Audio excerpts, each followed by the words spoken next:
À Dieu la gloire. Je ne cache pas que j'ai vraiment peur. Mon cœur il bat à fond. Mais je sais que j'ai le mot de Dieu pour vous ce matin. Amen. Je demanderai à tous mes frères de première, deuxième année de se lever. Et je ferai honneur à mon Père qui vient ici prier pour moi.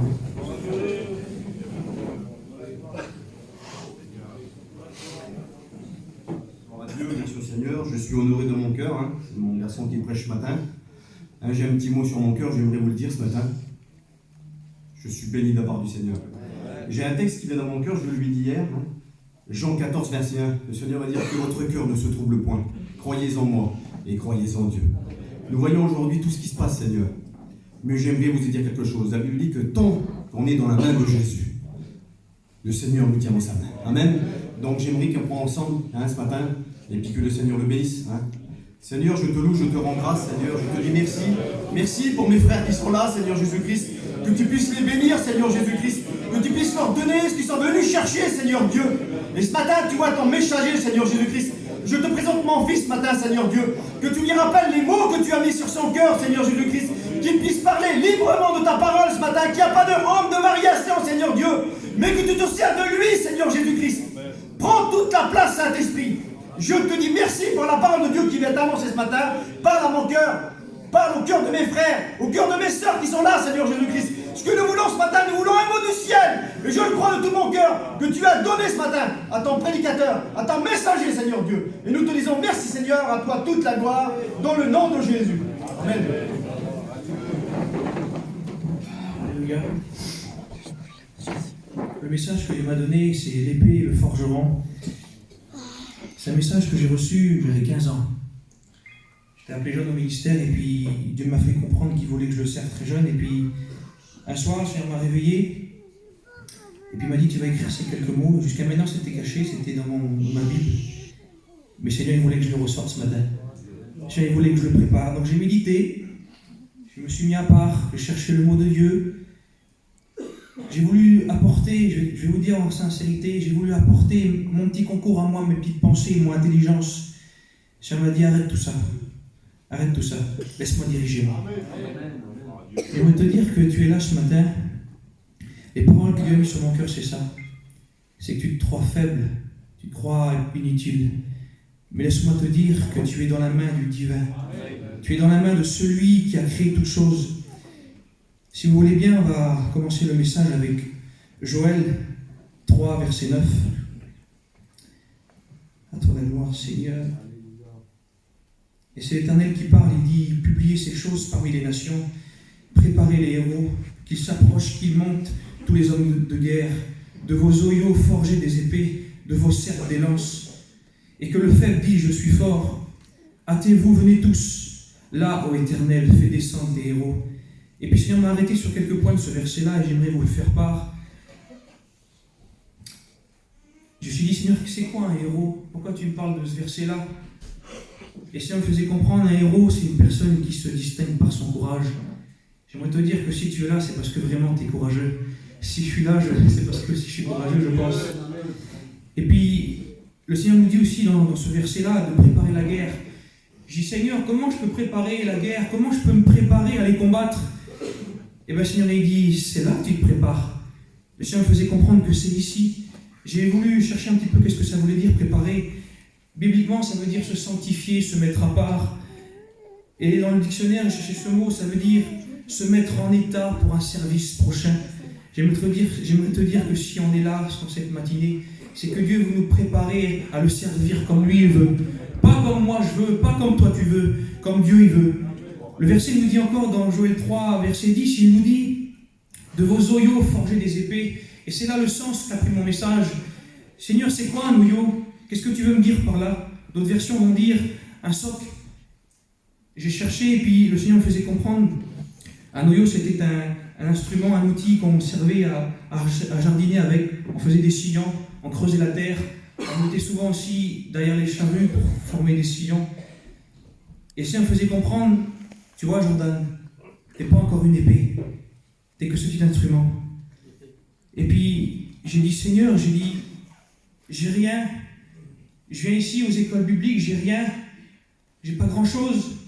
Et le Seigneur me faisait comprendre, justement, c'est pour ça que je t'ai appelé. Pour pas que tu te glorifies de ce que tu es. Et puis, on voit que j'ai marqué cette petite note-là. Jésus se servira de toi. Ne dis pas que tu es inutile. Mais laisse-toi forger, laisse-toi prendre entre ses mains pour le divin forgeron. Et puis, j'aimerais pas m'égarer à mon message. Et puis là, je vais prendre le texte d'Ésaïe 44, verset 12, qui nous dit que le forgeron fait une hache ou une épée. Il travaille avec le charbon qui est le feu. Il le façonne à coups de marteau. Il le forge d'un bras vigoureux. J'aimerais te dire que celui qui va te prendre dans ses mains, c'est le bras de l'Éternel.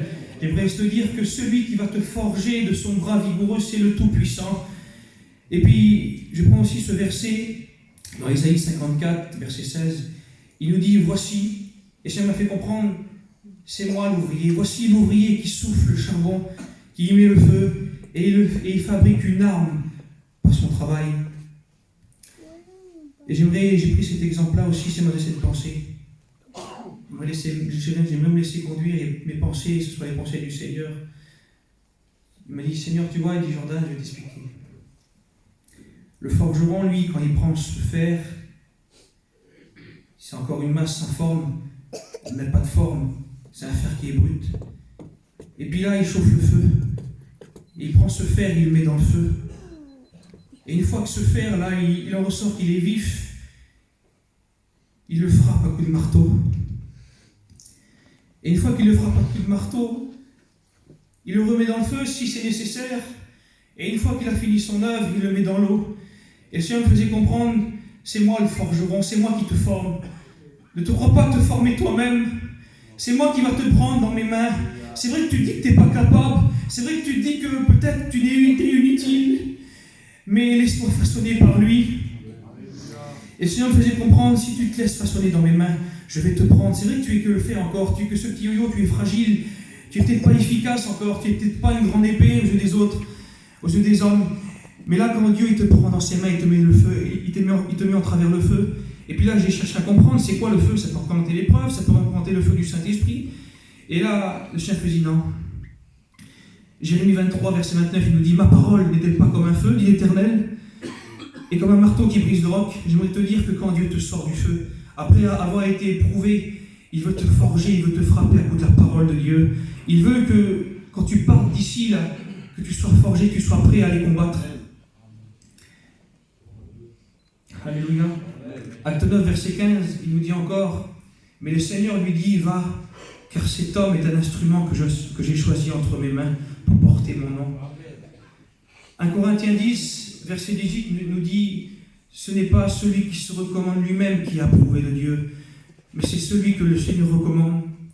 J'ai marqué aussi cette pensée, avec celui qui n'est pas capable, Dieu en fait incapable. Laisse-toi façonner par Dieu. Jean 15, verset 5 nous dit encore, car sans moi, vous ne pourrez rien faire. Et j'aimerais te dire, comme le Seigneur me l'a dit à moi-même, ne crains pas. Ne promène pas tes regards inquiets.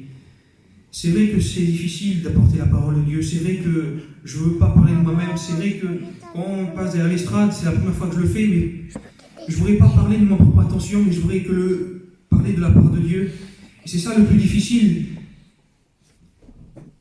Et puis je vais prendre encore un ou deux derniers textes, après je finirai. 1 Corinthiens 15, verset 10, il nous dit encore, c'est par sa grâce que je suis ce que je suis. C'est pas par tes mérites, c'est pas par ton intelligence, c'est pas parce que tu as un nom de famille, c'est pas parce que tu te crois capable, c'est par lui. Et ça me faisait comprendre, tant que tu t'accrocheras à moi, tant que tu me feras confiance à moi, ça marchera. Ne t'inquiète pas, quand tu monteras ici, là, ce sera moi qui parlera à travers ta bouche.